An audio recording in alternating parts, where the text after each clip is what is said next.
Yeah, I'll have to pop back and forth to Yeah. change it. All right, so Dr. Erickson, Central Motion Spine and Sport.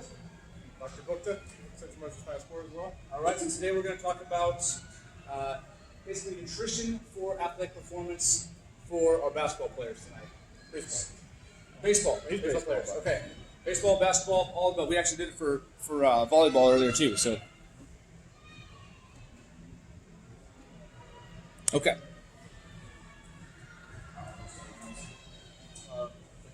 Yep.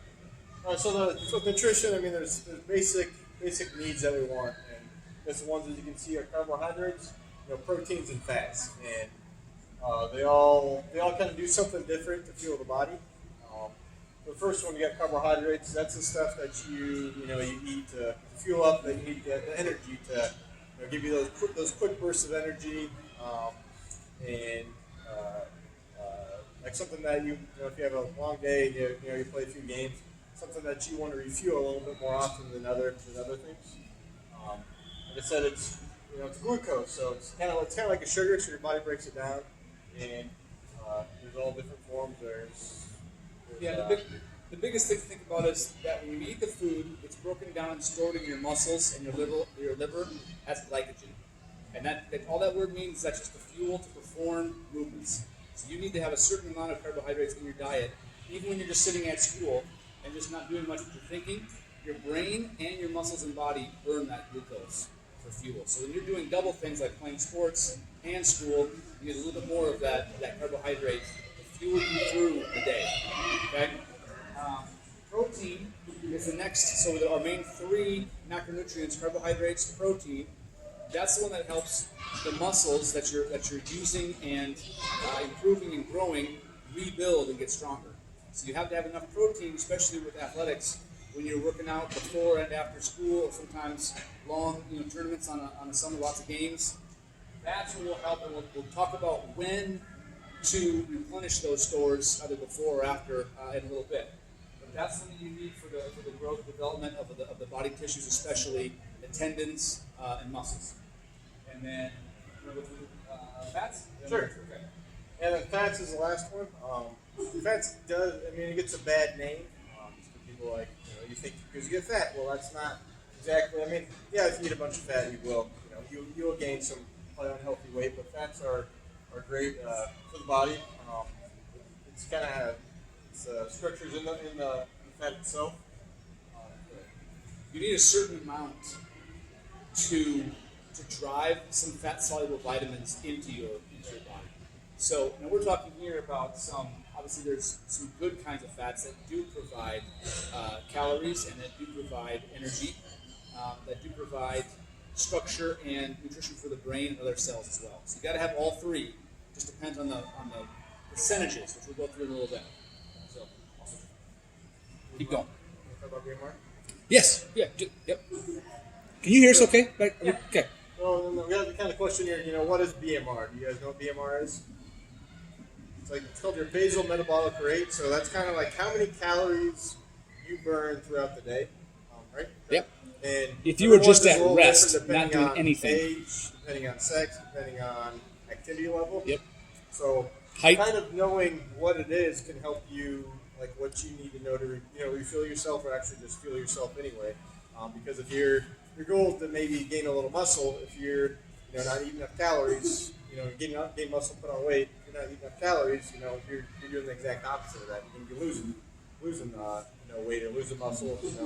So knowing that number can be beneficial with training. Yeah, let us know if you want any help figuring that out. But it's essentially the amount of calories your body burns if you were just laying around on a Saturday not moving at all. You need to burn some just to bodily functions. Heart has to beat, lungs have to breathe, brain has to. It's your absolute base minimum of what you need to survive, and then we can adjust that and add on to that calorie level based on your activity level. So let's just say I need 1,800 calories a day just to maintain, just to survive. Now with my level of activity, if I go to the gym and work out and do all these things like you're doing, you got to bump that up another 800, 1,000, so that you actually are not losing. But you need to know that so that you know how much food to take in. Otherwise, you're like, I'm eating a ton, but it may not even be enough to continue. So that's why it's important to know what that is, that rate is.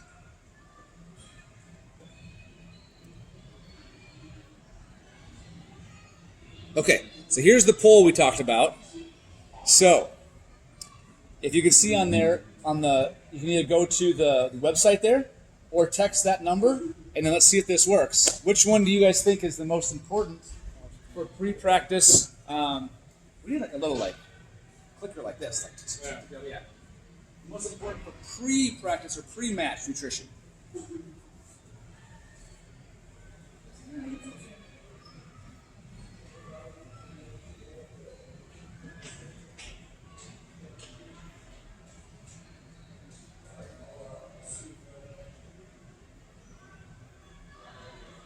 Working?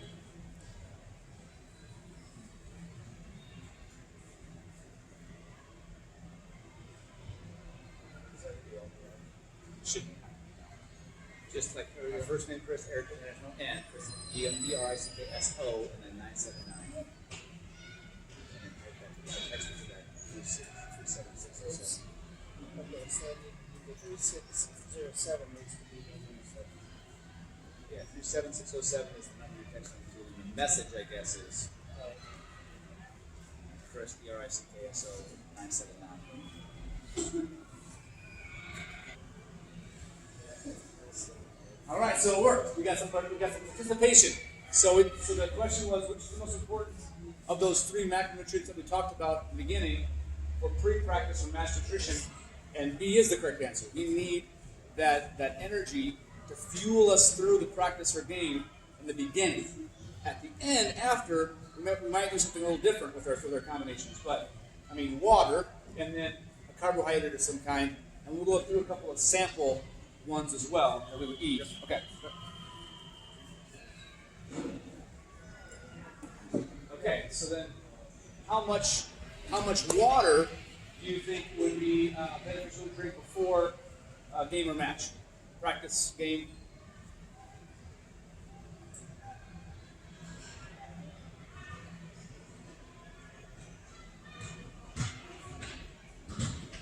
All right, we got some participation. What do you think? Mine's not letting me go. It's not letting you go? Oh, man. Okay. All right, so that's also a correct answer there, too. I mean, 12 ounces of water is a good way to start. Yeah, a minute, that's low. I mean, throughout the day, we'll talk a little bit more, too, on how much to drink the whole day. But just before a game or match, probably 20, 30 minutes before, good to get a good 12 ounces of water in there with the carbohydrate. All right, so one more time. Okay, so here are some examples of, I came up with some examples of a pretty good digestible pre-match, pre-practice meal.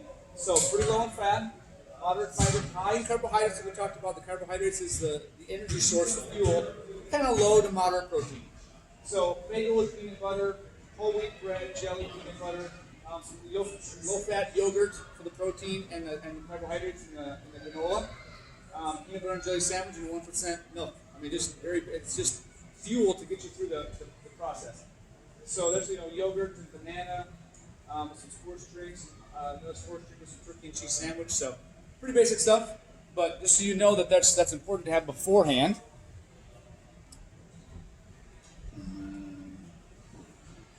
Okay, we'll try this again.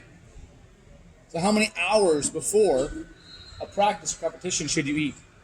So type in a number. Man, that thing. Is yours working, Jeff? Yep. Okay, you type in a number 2. Oh. Well, then go to that, go CHRISUISO 979. So CHRISUISO.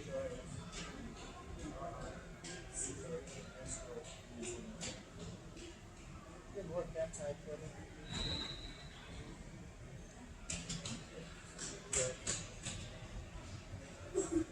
There you go. There you go. I tried typing in. Oh, 1690? oh, yeah. Yeah. And then Dalton's working now too. There we go. Okay, so yes, that's about right. 1 to 2 hours ahead of time is enough time to get some of that food to kind of digest it into the system.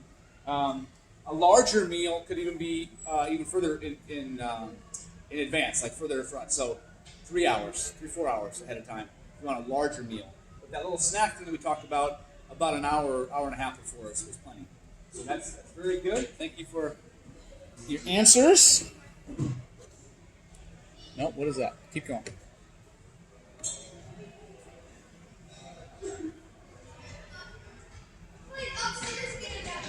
Okay, here's a word one. So type a word in. What's your favorite pre-practice, pre-game snack? Type in anything you want. It should come on the screen.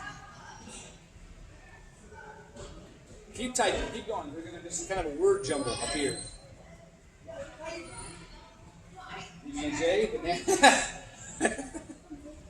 That's me. That's Jeff's right there. That's an every morning snack right there. PBJ and banana. Granola and protein. There we go. Bars. Yes.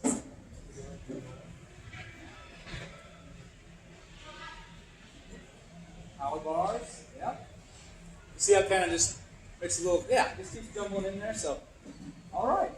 Those are all good choices. All good choices. So we've got the banana, protein, and then a lot of it with the bread. So granola, the bread on the sandwich, and the power balls are all pretty high in carbohydrates, which you need for the fuel. All right, thank you. Okay, now we get through the practice or event, the game, and now we're into the post-practice or game nutrition. So now we want to kind of switch a little bit more heavy onto the protein side. Still carbohydrates because you burn through that fuel source from your muscle glycogen, your liver glycogen. You got to refuel it, but you've also essentially broken down some of the muscle fibers and the tissues as you've been jumping and running and cutting and swinging, all that kind of stuff. So to rebuild those, then we want to do the protein. So, like put up there, the body, it's ready, it's like a sponge, it's ready to reabsorb and suck up all that nutrients that you've already used, so you got to replace that with some food afterwards. No. Okay, I'll give this, you go on the next one here. Does that make sense? Any questions so far? No. Okay. Okay, so another wordplay. What's your favorite go-to post-game meal or post-practice snack? Don't just tell me what I want to hear. Give me the whole. Just what is it? Like Mine was a Mountain Dew in high school. Mountain Dew. So that's. Where about my high school? Yeah. Nutrition was not my. Whatever Dad makes for dinner. Okay, I like that. That's good. Yeah, when you're at the mercy of who's cooking, then you just go there and do chocolate. Okay. Chocolate milk. Chocolate milk's a good one. Still got some sugar to refuel, and then the protein from the milk. That's a good one. Okay. Very good. Was it better than me then? When I was in high school. Yeah, it's more just understanding of the percentages and the ratios. Okay.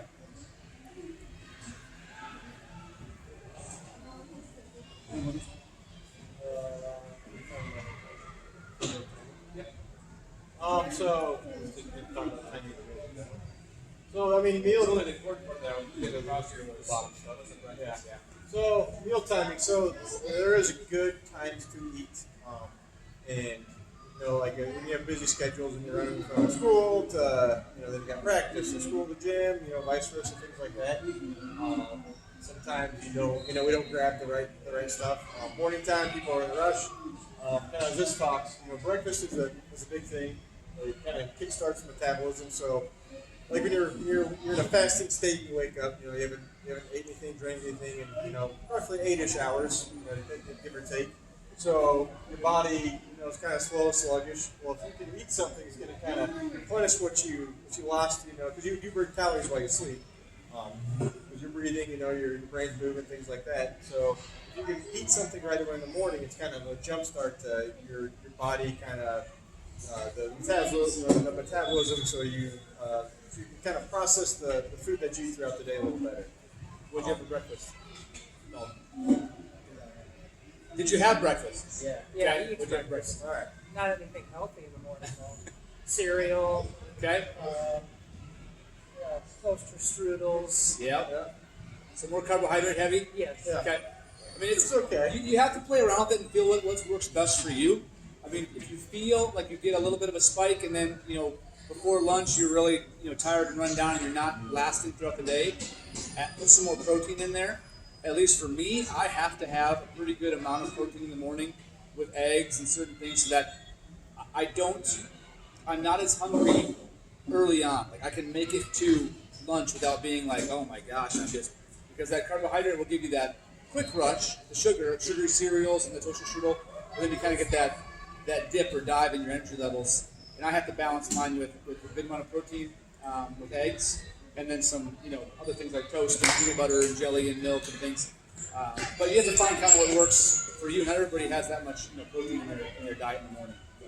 But the key here with the breakfast, you have to have some, especially with younger. I mean, your brain is still developing as you sleep. You need that fuel and that food in the morning to get you going. We also find that people make better food choices throughout the day if they have breakfast. Because then when you're really hungry, the easiest, most convenient thing is something that's usually not as good for you.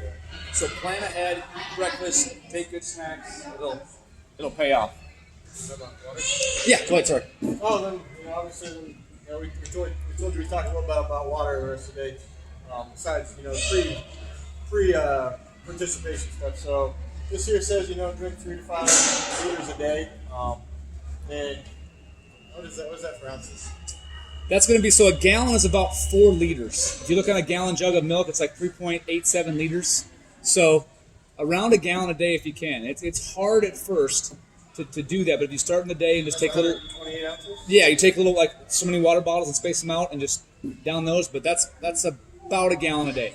Yeah. If you're gonna, especially summertime, Nebraska, it's cold in the wintertime, but especially summertime, you're gonna have a tournament outside for 2 or 3 days. After tournament outside like a Saturday or Sunday. Yeah. You need at least a gallon. 2 or 3 days in advance is kind of Yeah. up it. Just maybe drink 12 to 20 more ounces a day than you normally do. That can kind of help you combat the heat a little better too. And we just threw in a little bit on the sodium potassium part. So you need some sodium and potassium in your body to make the water work right. So there's little channels inside that allow the water to get in and out of cells called sodium and potassium like channels. You have to have some of that in order for your muscles and things to work. You get, for the most part, enough in your diet. It should be okay.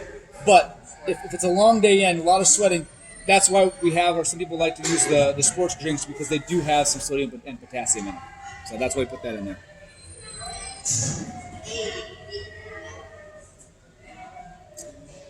Okay, so we threw this slide in. We kind of talked about the differences in some of the more balanced, lifelong diets, as opposed to some of the ones that maybe more of the adults have used, like the keto, the paleo, the Atkins. Have you heard of any of those? Keto diet, paleo, Atkins. Okay. So what this represents here is a percentage of your full amount of food. 25 to 35% of what you eat should be protein. 45 to 55% of what you eat should be carbohydrates, C, and then 15 to 25% fats. So you can kind of, adjust. If you need a little more protein, you bump it up to 35, and the other one's got to come down a little bit. You only got 100, so you got to slide that scale somewhere in there to get your 100%. But for athletes, because of the way you're still growing and the amount of activity, we're going to get a little bit higher on the carbohydrates and protein. And so not like some of these other ones are essentially like no carbohydrates at all. High, lots of amount of protein and fat. Well, you need the carbohydrates to fuel activities and that. We sit at a desk, it's not as much. So we have to have some protein. But that's just to show you that it's not the fad diets for you guys probably aren't good right now. You need the more balanced all the way through. Okay. That one didn't work? What?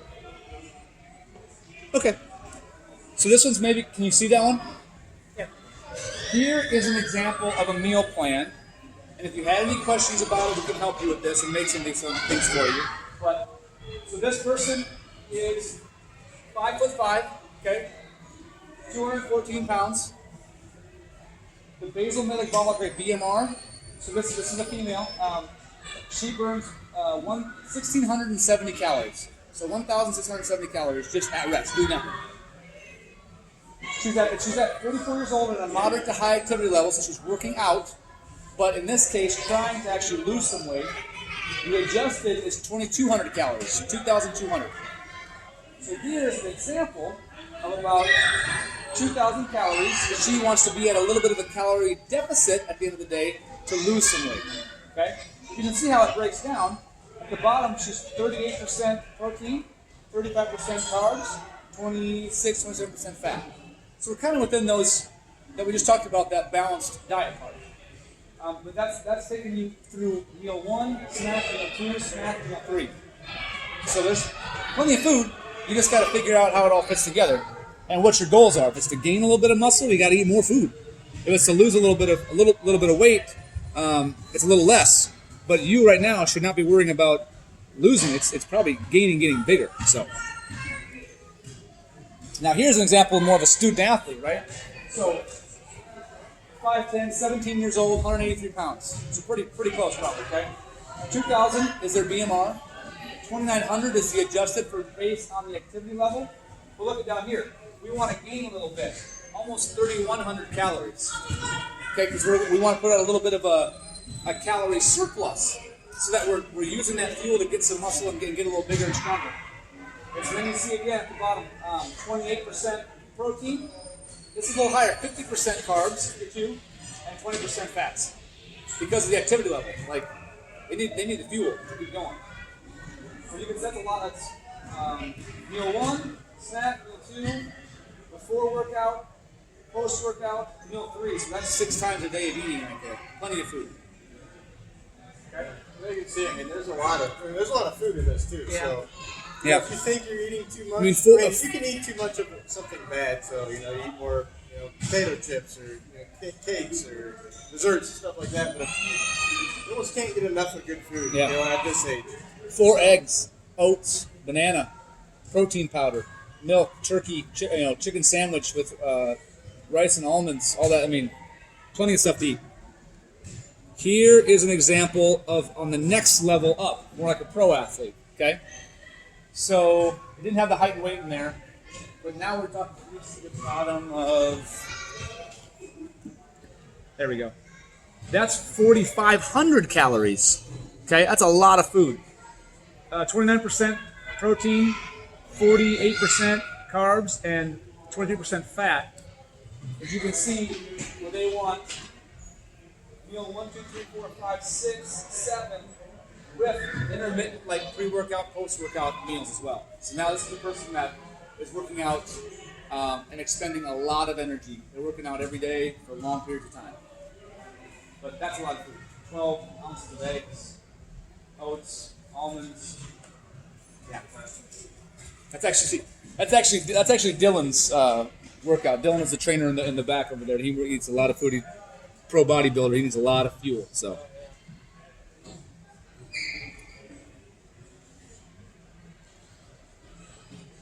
Okay, that was it.